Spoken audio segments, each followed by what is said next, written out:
All right, everybody, I am back. I took 3 days off because I was deeply engrossed watching the Masters. I'm a big golf fan. If you don't know that, probably wouldn't know that. And also, Gary, Physical Format Rock and Roll, he requested, Steve, take a couple days off, he says, because when I watch your videos, he says, I really just try to take them in, absorb them. I hang on every word you speak.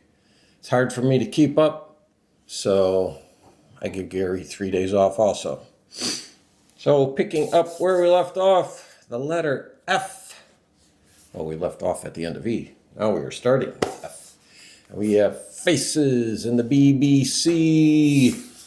And what do you get in here? Well, you get 8 CDs and a Blu-ray and a nice little booklet. I like when they do these like this because they're very easy to get to. Pop them right out. And there's a nice 48-page book. Now, that's a star-studded band. You got Rod Stewart. You got Ronnie Wood. Kenny Jones. I mean, those three would go on to big fame and fortune. The other two, Ronnie Lane and Ian McLagan, not so much, but they were very talented. So there you go. Definitely a keeper. Moving on to, you know what? These are the second best boxes in the business. Jethro Tull, the best by far. But Fish, former lead singer of Marillion, he uses the same format, style, design, call it what you will. Great album artwork always. One, because it's Mark Wilkinson, who did many of Marillion album covers. This is his debut after leaving the band, Vigil in a Wilderness of Mirrors. This came out in 2024. These are all on a really nice vellum stock. If you don't know what that's like, picture of running your fingers through Sam St. John's hair. Yeah, it's quite that sensation. You get 5 discs on here. What do you want to know? What do you get? Well, you get the remix, then you get some demos, then you get 2 live CDs, and you get a Blu-ray. Then that is followed up by his second album, Internal Exile. And as always, you get, see, these are just nicely formatted. Hats off to you, Fish, and Ian Anderson, because Ian Anderson set the template. No doubt Fish followed it. You want to know what you get on here? You get the remix, then you get demos, and then you get 2 live CDs, and then you also get another Blu-ray. Then, talk about a man with integrity, okay? My favorite album by him, 13 Star. He put out on vinyl. This had to be, well, maybe 4 years ago, maybe even 5 now. And he got test pressings, and they were horrible. And his producer got test pressings, and they were horrible. So I believe they went to the record plant and then listened to more of them. And Fish said it's unacceptable. I'm not going to send this out to my fans. And that was a pre-order because this had never been out on vinyl. I actually saw him on this tour. Only time I got to see him. And so he canceled the order. That was it. So you got your money refunded. And so then he had put out 13th Star on CD only. Okay. Once again, you get the remix, you get demos acoustic. You get 1 that's live, and then you get a Blu-ray video. So you got your 4 discs here. But also, the thing I love about his stuff, there's always great artwork in here. Lots of personal photos. This is actually a breakup album. I mean, this is right up there with Blood on the Tracks and Tunnel of Love. So got the CD, and then later on, had to be maybe a couple of years later, he decided to go back and put this out on vinyl. And he did, and it sounds very good. And on this you get 3 LPs. The 4 sides make up the original album, because it's a long album. Or no, I mean the 3. They make up the original album. Because it's it's almost an hour-long album. And it doesn't even feel anywhere like that.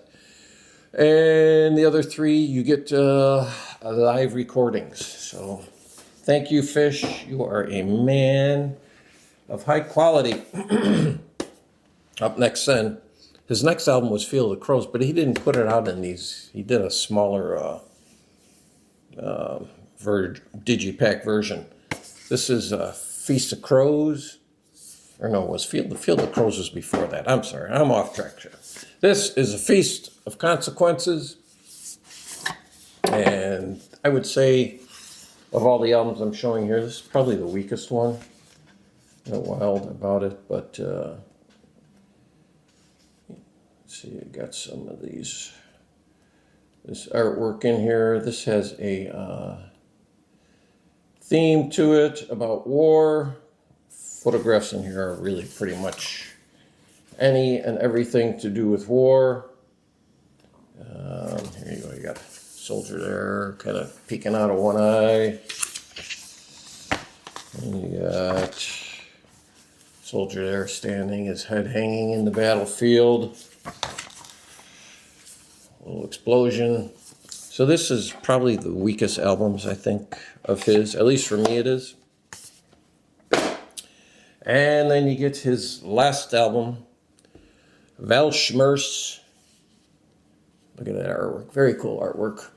And you get, this is a really long album because both discs that comprise the album, the proper album, are more than 42 minutes long.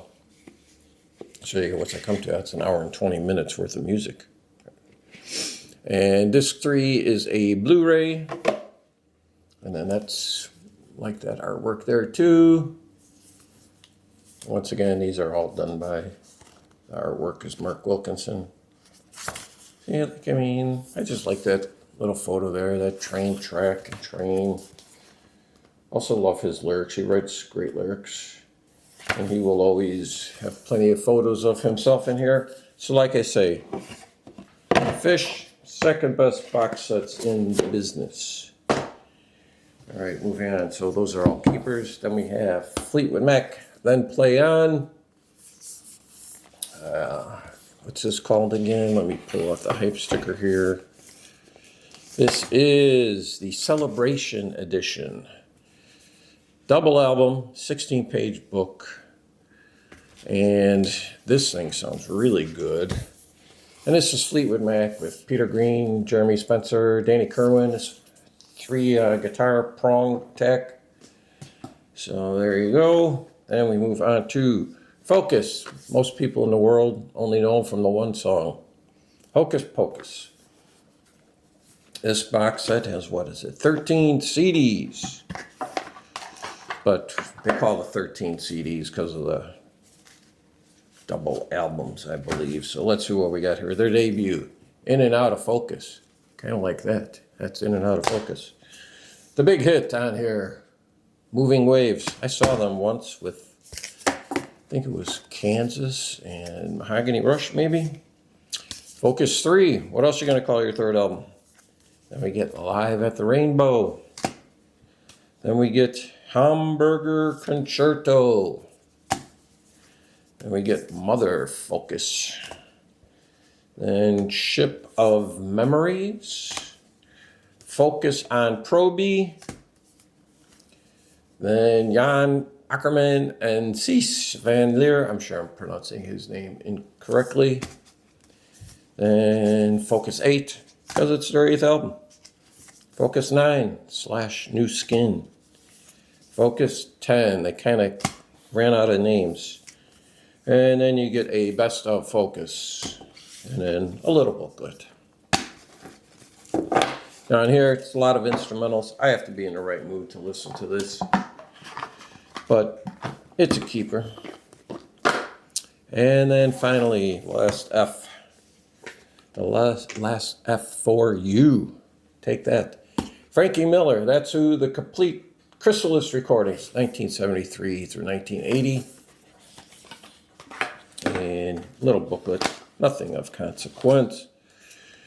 You get debut, Once in a Blue Moon, High Life. Now when this is the album that the record company pulled a sneaky maneuver on Frankie and the producer of the album. They went in and remixed it without telling Frankie or the producer and released it. So now this is redone, and it's the proper way that Frankie meant it. The Rock, many consider it to be his best album.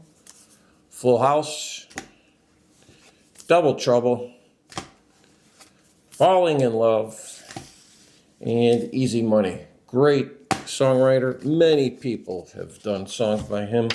UFO's even done a song by him. If you don't know the tragic story, I think it was like mid-90s.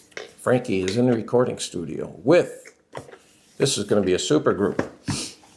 And it's kind of a strange combination of people. Frankie Miller, Joe Walsh, Nicky Hopkins, and I believe Ian Wallace of King Crimson fame.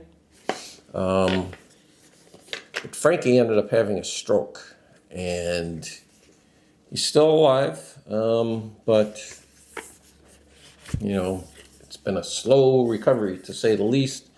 Frankie no longer tours or anything like that. So, also, there's a great tribute album by Spike, the lead singer of the London Choir Boys, or Choir Boys, whatever you want to call them. It's called 100% Frankie Miller.